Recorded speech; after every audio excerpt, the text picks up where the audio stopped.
Shalom, welcome. This is Avraham Shira from our Sukkah here in Gush Etzion. We are looking at the day of Yosef HaTzaddik beginning. Yosef HaTzaddik, who was the master of the covenant, who stood up to the harshest tests in order to prove his loyalty to God. Spent 13 years in prison for something he didn't do. And in the end, he became the leader of the world at the time, more or less. Certainly was the financial distributor of the world. And Yosef HaTzaddik serves as a symbol of the Messiah in the Galut, in the exile, in the nations spread out outside the land of Eretz Yisrael. Yosef HaTzaddik is, obviously, he stood up to the test of temptation, of being with Potiphar's wife. And that symbol, that covenant, is actually what really sent him to the highest level.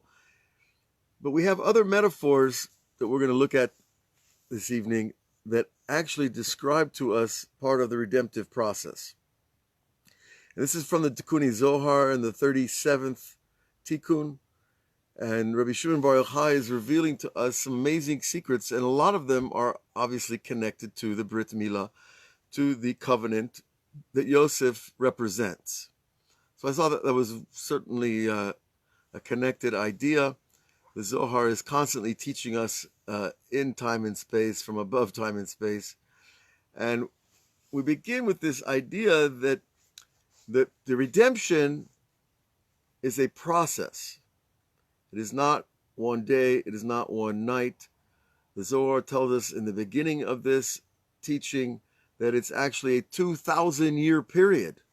Well, who has patience for that? 2,000 years of redemption, that is long. But we have to understand that in context.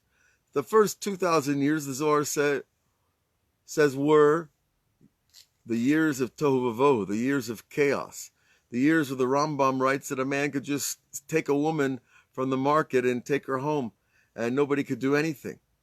The years where there was no law, where there was no consensus of behavior, that people should act a certain way. Then the second 2,000 years is called the Years of Torah, the years that the law of God came into the world through individuals like Abraham and Isaac and Jacob, and then through Moses, a prophet who revealed the entire book as one unified collection or teaching. So the second 2 years, the 2,000 years, are called the Years of Torah, where we apply law to chaos. So you have a chaotic situation, you need laws. After you take the chaotic situation, you put the laws on it. Then you recreate a redemptive process. Why? Because when you take chaos, which is a very powerful thing, and then you give it laws, which gives the chaos channels of positive expression, the third situation, the last 2,000 years, are called Geula, redemption, because you are redeeming the power that is hidden in chaos through giving it law.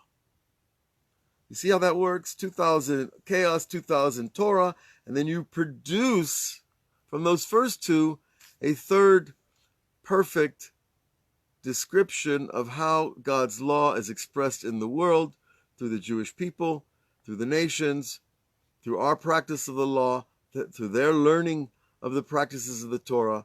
We all have to keep the 10 Commandments. That's already a given. Okay, with all that said, then we understand that the Geula process is 2,000 years. But guess what, folks? We're at 5,781. We're getting near the end of the road. And therefore, things are happening all over the world that are preparing us for that. Now, interestingly, the Zohar talks about this redemptive process in terms of the Brit Milah, that the Mohel, the person, the rabbi who knows the laws and knows the procedure, actually cuts away the foreskin. He is revealing the kingship, our relationship with God, by revealing that process, by taking away the external skin, by performing the whole ceremony. We're not going to go into the details here, but you can learn about it in medical school. Now, the truth is, it's not a very hard thing to learn, but it certainly is an awesome thing to do and to see, because you're revealing your relationship with God through this covenant. And so this is essentially a metaphor of redemption for the entire world. When the world learns and practices sexual purity, loyalty, constancy, then the world redeems itself. We don't need politicians to teach us this. We don't need help books, and we don't need, social services. Okay, we do need them, it's true. But what we really need is this idea of purity in our and loyalty in our relationships, first with God and with our spouse and with our children, with our communities. When you have that loyalty of a relationship, you redeem the spark of power and light between us, right? If we have no faithfulness between each other, we have no power. So if I have no faithfulness with God, then I have no power. And so we are actually redeeming the power of chaotic energy that's in a man by giving him a covenant. And then that power is revealed in the world on a global scale in the final redemption. So you see the circumcision, which, you see all over the world. There's always talk here, talk there. I know there was in California for a while. I know there are in other countries in Europe where they're talking about outlawing the circumcision. Why would they care? They call it self-mutilation. Are you kidding me? I don't know. I think putting, earrings in every part of your body, that sounds more difficult. But regardless, the idea, of course, we see very clearly that we want to redeem the lost power of chaos through the laws of the Torah, and into redeeming that power, we reach the full expression of human dignity, loyalty, power, passion, and all the things. Okay, that's one metaphor, is the circumcision as a metaphor for the process of redemption. There's another one the Zohar brings here. It's the egos, a walnut. Now, isn't that cute? A walnut is also a metaphor for redemption. How? Because the walnut has this hard outer shell, then it has a thinner inner shell, and then it has a very thin shell that surrounds the actual fruit. And the Zohar compares these three shells to the three negative forces that surround the divine presence. Now, this Sukkah that we're in, it's a symbol of the divine presence. And so we're trying to reveal that. So when you sit in the Sukkah, you're actually saying, this is the place of the divine presence. But first we have to remove those outer shells. And so the walnut is used as an example also in the Kabbalah. It's a metaphor for the mind itself that has 4 chambers. Like if you open up a walnut, you see it has 4 chambers in it. What we're trying to do when we say we're talking about revealing the Shekhinah, we're trying to reveal the mental power inherent in the human soul. And that certainly is expressed and seen when our mental power is revealed in the world. That's a redemption of that power. And when that happens on a global level, then you have another expression of redemption. When all people's minds are used for developing, creating positive things instead of more and more and more weapons and more diseases, what's going to happen? Humanity is going to redeem itself. Of course, with all of it was with the help of our Creator. We see that He put all that potential in us. Okay, so even a walnut is a symbol of that, and you have to break that outer shell first, and that usually has to be from an outside element. And so that's where I like to maybe add on that perhaps God is using these negative events in reality, what we call negative events, the virus, earthquakes, tidal waves, storms. These are very hard events for human beings, but they break the outer shell that hides our relationship to that inner spark. And we have to peel back those layers before we can get to that fruit that has the life force in it to stay alive. Right? Face it, a walnut will keep you alive. $1 million will not keep you alive unless you have a place to spend it. If you're on a desert island, I'd rather have a bag of walnuts than a bag of money. Okay, another metaphor we see for redemption that the Zohar brings is the eye. that your soul resides in your mind, and your mind is in your head. And it is not receiving from the world or giving to the world while your senses are closed. When a baby is born, the last sense to open is the eyes. Okay? So the idea of the eye is that you have this outer klipa, your little, eyelid. That is a shell. That needs to be opened in order for light to go in the eye and light to come out of the eye. Rabbi Nachman says in Likutei Moharan, Torah 79, that the light of the soul is what comes out of your eye. It's not simple light that's coming from the sun, EMR that's coming from the sun and bouncing off the earth, and et cetera, and we get to see. No, the way we see is the nefesh, your actual nefesh beams out of you, strikes an object, and then takes it back in. So when you see, you're actually projecting soul power into the world. That's why the rabbis say one of the things that expands our das, our knowledge, our state of mind, is a beautiful view. You ever notice when you sit on a mountain and you go, what a beautiful view from the mountain? That feeling of beautiful view is actually your soul spreading out over distance. And so it's not simply an aesthetic moment. It's a spiritual moment when you have that expansion of das, of knowledge, of contemplation and appreciation for nature. It's actually your soul spreading out over the thing that you see. So the eye needs to be redeemed. And the eye is the last thing that opens when a baby is born. In other words, when the baby is born, it's like this, right? And at first the feet come out, and then the legs, and then the hands, and then the arm, and everything's opening until the baby is able to express itself in the world. But still the eyes need to open to receive the higher light. And so this metaphor works also for redemption, because we are trying to redeem our soul from its own captivity in the body. Why do people talk about, freedom, freedom, freedom? Because we are not in freedom. We're we don't have to be in Alcatraz, to feel in prison. The prison's right here in flesh and blood, because we're from a much higher place, a place where there is no prison. And these bodies operate a little bit like prisons. If we don't get it, if we don't learn how to drive, that car sits still in the parking lot.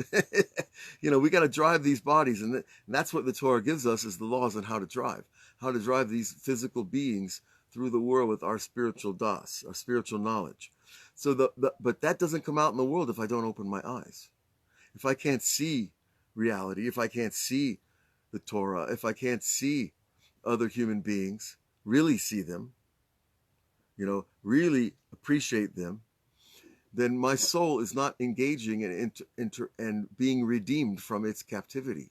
So we have to peel back the eye, and the eye actually has several layers to it. There's the outer layer, of course, as I said, the eyelid, but you also have a layer of fluid over the eye, and then you have the three colors that form the window that opens and closes in the eye. And then finally, the window is the bat ayin, the actual pupil, which is just an empty space. It's a passageway which light passes through.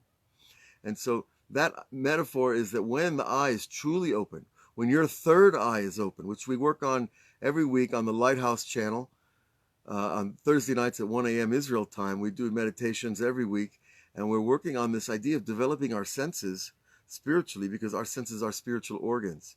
And when the real missing element is our third eye. This eye right up here that we cannot see, our eyes are closed internally. So we want to open up that eye, and how we do it is, of course, through prayer and meditation, and through learning, and through asking Hashem to open us up, to reveal to us the powers we have hidden within. We have to ask. We can't just expect it to happen.